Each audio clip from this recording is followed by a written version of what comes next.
The discovery.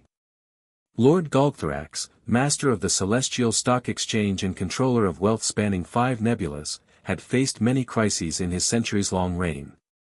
Corporate sabotage, galactic recessions, assassination attempts by envious rivals, none had truly shaken him. But today, standing at the edge of his estate's grand ballroom, he witnessed something that made his obsidian scales ripple with horror. His son, Prince Voxelith, was learning to dance. From a human. The young dragon moved with all the grace of a malfunctioning asteroid, his wings flapping unevenly as he struggled to follow the patient guidance of a silver-haired woman in a servant's uniform. Her dress was unnecessarily frilled, a relic from when humans still wore such impractical things, and she had laugh lines around her eyes that spoke of genuine amusement rather than the calculated expressions Galgthorax was accustomed to seeing. 1, 2, 3, and step, the human instructor said gently, extending a gloved hand to steady the hatchling heir of the Drather Dominion. Voxelith's horns, still small but promising future magnificence, tilted at an angle that suggested intense concentration. His tail flicked in resistance to using it for balance, and his movements were clumsy yet determined. But what horrified Galgthorax most was the sound emerging from his son's throat, laughter. Not the victorious roar of a young prince after outbidding rivals, not the sharp chuckle of calculated dominance, but the unguarded laughter of a child enjoying himself. Galgthorax's magnificent tail twitched behind him, his claws flexing involuntarily. This was wrong. This was catastrophic. This was entirely unacceptable. Yet he found himself paralyzed, watching as his only heir smiled genuinely for perhaps the first time in his young life. The human woman, whose name he couldn't even recall despite her being on his staff for months, guided Voxelith through another series of steps with infinite patience. Deep in his ancient, capital-driven soul, Galgthorax recognized something dangerous happening. His son was learning to choose joy over profit, connection over control. And if that continued, it could unravel everything he had built across the galaxy. The great dragon's eyes narrowed as he studied the scene more carefully. The human moved with quiet confidence, never overstepping her bounds yet somehow commanding the space around her. There was something deliberate about her presence, something that suggested she understood far more than she let on. As Voxelith stumbled slightly and then laughed at his own mistake, Galgthorax felt a chill run through his massive frame. This wasn't just a dance lesson. This was an infiltration, and he had been blind to it for far too long. His son was being corrupted, one gentle step at a time, and he hadn't even known the name of the woman doing it. The confrontation. Galgthorax did what any responsible parent with a net worth equivalent to an entire quadrant's GDP would do when faced with an unfathomable problem: he called his lawyer. A holographic screen flickered to life beside him, displaying the stern face of Ilix, 779, a cybernetically enhanced contract specialist with the temperament of a malfunctioning war machine. Ilix, Galgthorax said, keeping his voice steady, I have an emergency. The lawyer's mechanical eyes narrowed. Has someone contested your monopoly on subliminal trade routes? No. Is the 7th Imperial Court demanding back taxes? No. Did another speculative investment backfire? No, Galgthorax growled. It's worse. Ilix, 779 steepled his fingers with mechanical precision. I find that unlikely. Galgthorax turned the screen just enough for Ilix to see the ballroom.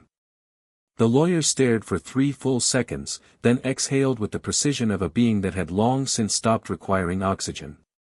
Is that your son? Ilix asked. Yes.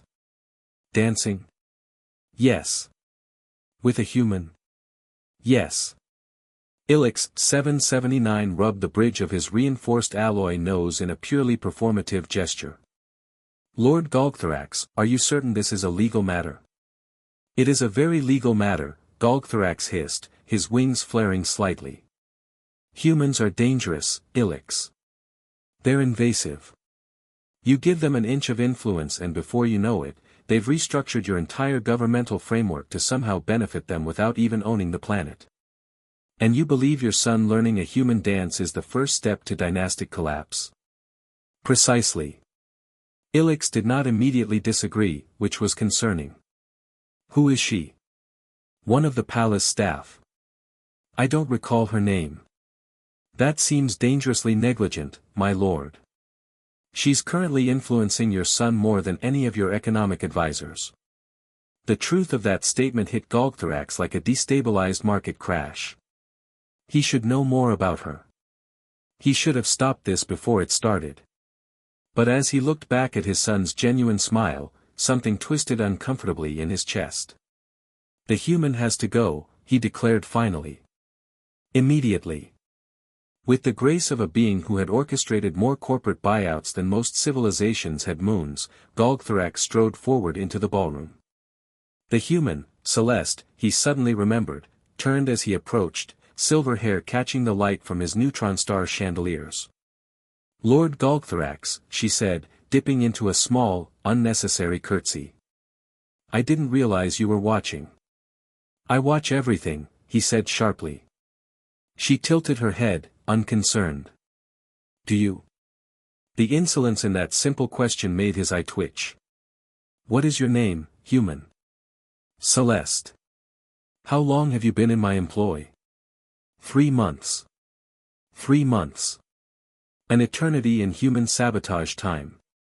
And in these 3 months, what exactly have you been doing? Celeste didn't blink. Teaching your son basic motor coordination so he doesn't trip over his own tail and embarrass himself in front of the Galactic Council's heirs. Galgthorax opened his mouth, then closed it.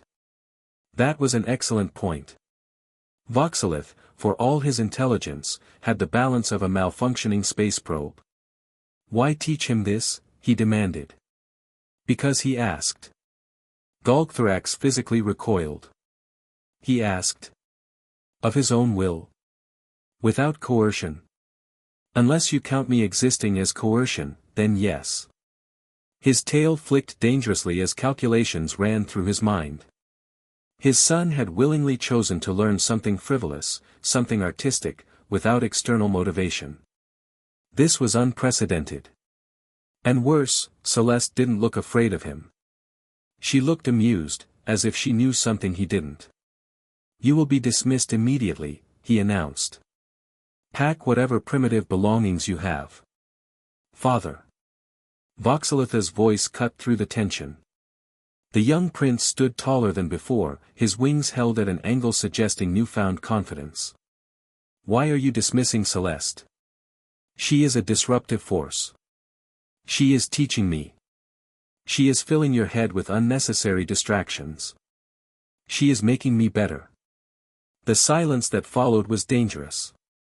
For the first time in a very long time, Galgthorax paused. His son had never questioned him before, never challenged him, never asked for anything outside what was deemed necessary. But now there was something sharp and alive in Voxelitha's eyes that hadn't been there before. This wasn't just about a dance lesson anymore. This was about control, about power, about the very foundation of everything Galgthorax had built. And deep down, in a part of himself he rarely acknowledged, he felt something he hadn't experienced in centuries, doubt. The dance. Galgthorax turned to Celeste, his voice low and dangerous. You will explain. Now. Celeste smiled, not smugly, not arrogantly, but with a knowing ease that made him hate her all the more. All right, she said, but I hope you're ready to dance. For the first time in centuries, Galgthorax felt afraid. Because he knew, without a doubt, that everything was about to change forever. He had faced corporate sabotage, galactic recessions, assassination attempts. None had shaken him.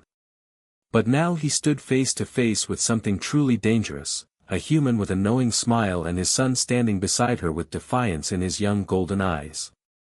Explain, he commanded, his voice echoing through the grand ballroom. All right, Celeste said, clasping her hands behind her back, but if I'm going to explain, I'll need you to do something first. You are in no position to make demands, human. Then consider it a business proposal. Let me teach you. The room fell into absolute silence. Even Voxelith stiffened, knowing this was a line that, once crossed, would change everything. Galgthorax let out a slow, incredulous laugh. You want to teach me, a dragon whose mind has outmaneuvered entire civilizations? Celeste shrugged. Apparently you haven't figured out what's happening here, so yeah. His claws flexed dangerously. Do you know what you are? You are a speck, a transient existence. Your species wasn't even considered relevant until you talked your way into power like parasites. You have no fangs, no claws, no fire, and yet here you stand telling me I need to learn. Yes, Celeste said simply. That certainty, that complete lack of fear, made something cold coil in his gut. Father, Voxelith said carefully, just listen. Are you afraid? Celeste asked. The word struck like a precision missile, bypassing all defenses and slamming directly into his core. Galgthorax was many things, ruthless, controlling, an unstoppable force in the galactic economy, but he was not a coward. His tail flicked violently, cracking the marble floor. Fine. Show me. Give me your hand. He had not held another being's hand in, he couldn't even remember. But his pride would not allow him to back down. With slow, deliberate movement, he extended a single clawed hand. Celeste took it, and the moment she did, something shifted. It was strange how touch could bypass all rational thought. He had expected weakness, but her grip was steady, warm. In that moment, he remembered something he had buried beneath centuries of stock reports and economic projections.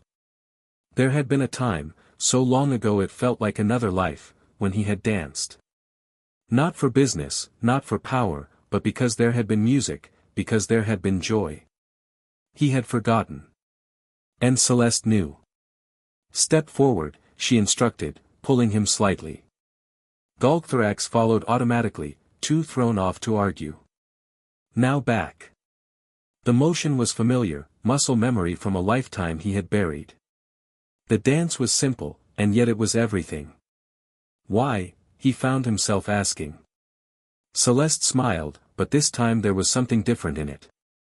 Because even gods need to remember how to be alive. It was such a human answer, and yet it struck him deeper than any hostile takeover, any battle, any war. For the first time in centuries, he was beginning to believe her. And if he did, if he let himself believe, then everything he had built, everything he had thought was true, would crumble.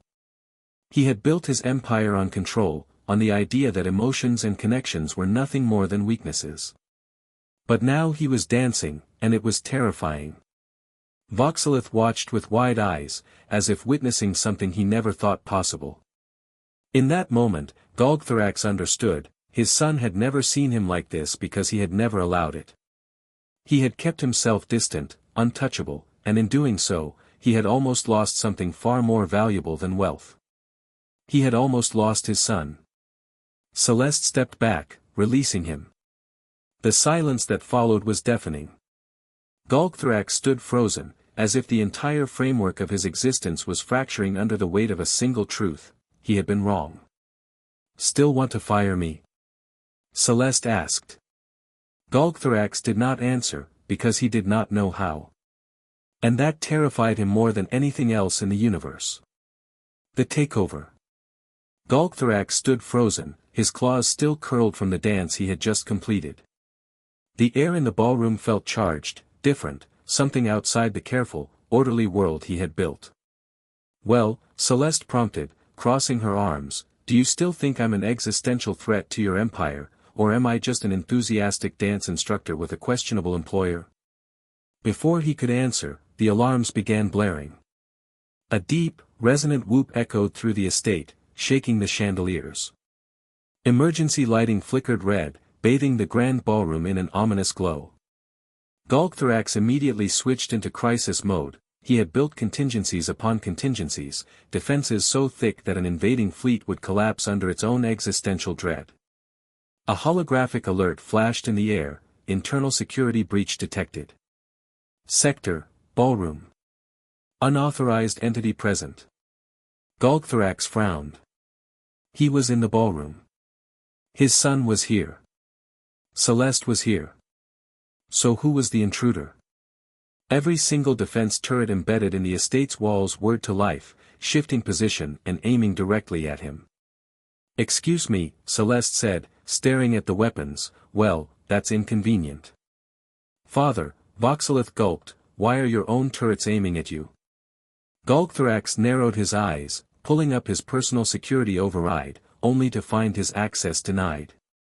Administrative privileges revoked.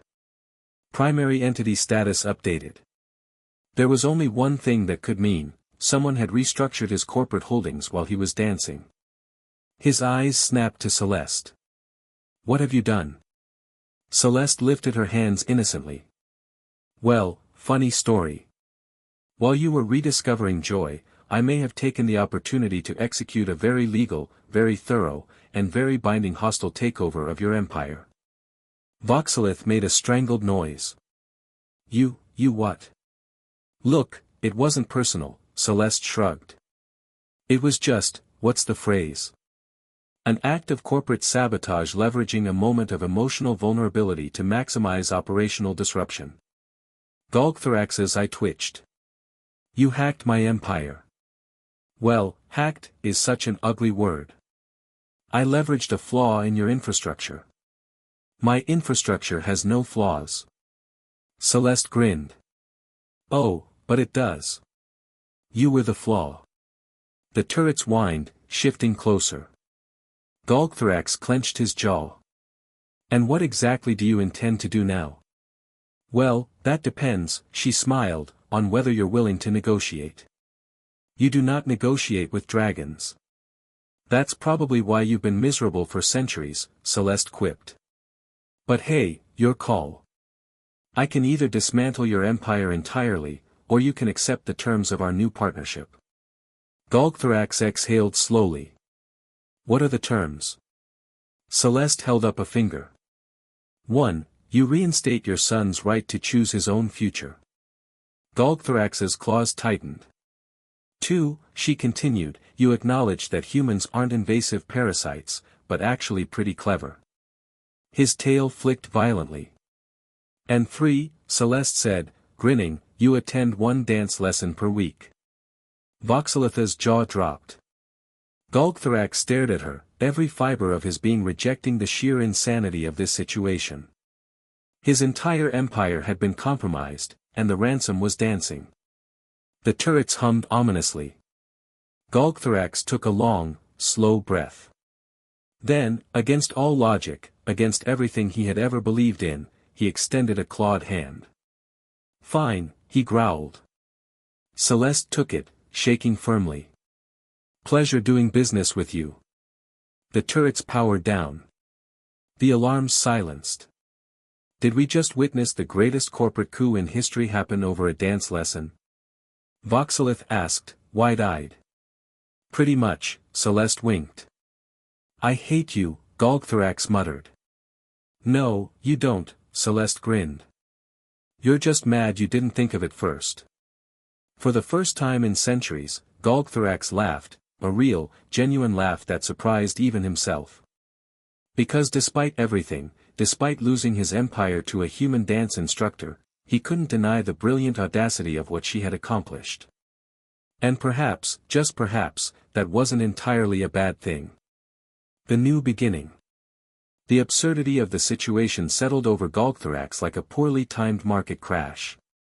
His empire, a galactic monolith of financial supremacy, had just been restructured because of a dance lesson. Celeste stood before him, smug as a high-yield investment, while Voxelith still looked like his reality was glitching. Fine, Galgthorax said, straightening to regain every ounce of his dignity. You have won this game. But I am still Galgthorax the unimaginably wealthy, and I do not lose gracefully. You just did, Celeste pointed out. His tail flicked, but he let the insult slide. Since you now hold controlling interest in my empire, I assume you'll be making adjustments. Oh, just a few, Celeste smiled. For one, the intergalactic wealth hoarding policies are about to get a tiny update. You mean redistribution? Galgthorax gritted his teeth. I mean not hoarding trillions in assets while entire civilizations barter for oxygen. Galgthorax mentally calculated what this meant. He could adapt, he always did. But he had one final move to make. Then let's be clear, he said, voice cold. If my empire is changing, then I am still part of it. Celeste's eyebrows lifted. You want a position? I am not accustomed to being outsourced. If I am to exist under this new regime, then my expertise will not be wasted. All right, Celeste studied him. What position do you want? Galgthorax smirked. CFO. Chief Financial Officer. Voxelith coughed. You want to report to her? I want to control what I can, he corrected. And I assume you'd rather have me working for you than against you. Celeste extended her hand. Deal. They shook firmly. So just to summarize, Voxelith said slowly, you, the most feared economic force in the galaxy, just got demoted in your own empire? It is a strategic repositioning, Galgthorax said with as much dignity as he could muster. Welcome to my company, Galgthorax, Celeste grinned. Hope you like the dance floor. As if summoned by cosmic irony, the estate's AI chimed in with a new personnel update, Galgthorax the unimaginably wealthy. Official title, Chief Financial Officer. Dance lessons, mandatory weekly. Salary, unpaid, he's rich enough already. Galgthorax stared at the screen, then at Celeste, then back at the screen. His eye twitched dangerously. I am going to kill you, he said flatly. Nah, Celeste grinned, you're going to learn the tango. For the first time in history, Galgthorax the unimaginably wealthy, supreme titan of galactic commerce, terrifying negotiator of the celestial market, had officially lost control. And it was hilarious. 3 months later, Voxelith had not only mastered the waltz but had also convinced his father to implement worker benefits across 17 star systems. Galgthorax, despite his protests, had become surprisingly good at the foxtrot and had discovered that ethical business practices were actually more profitable than exploitation. Celeste, meanwhile, had quietly restructured the galactic economy to benefit everyone rather than just the wealthy elite, all while maintaining her cover as just a dance instructor. On their weekly lesson, as Galgthorax grudgingly practiced a particularly complex turn sequence, Voxelith asked, "Do you ever regret it?" The takeover? Celeste watched as the great dragon actually smiled while dancing with his son. Not for a second. Even though you could have just asked for changes instead of stealing his empire. Where's the fun in that? Celeste laughed. Besides, some dragons need to be reminded that they're not the only intelligent species in the galaxy. Galgthorax overheard and snorted. I still maintain this was an illegal hostile takeover. And I maintain it was performance art, Celeste replied. Art that happened to save several civilizations from economic collapse. Performance art, Galgthorax muttered, but there was no real anger in it anymore. As the music played through the ballroom, the same ballroom where everything had changed, father and son danced together while Celeste watched with satisfaction. She had accomplished something unprecedented, she had taught a dragon to be human. Well, more human, anyway.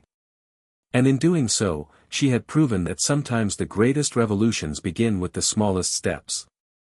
The end.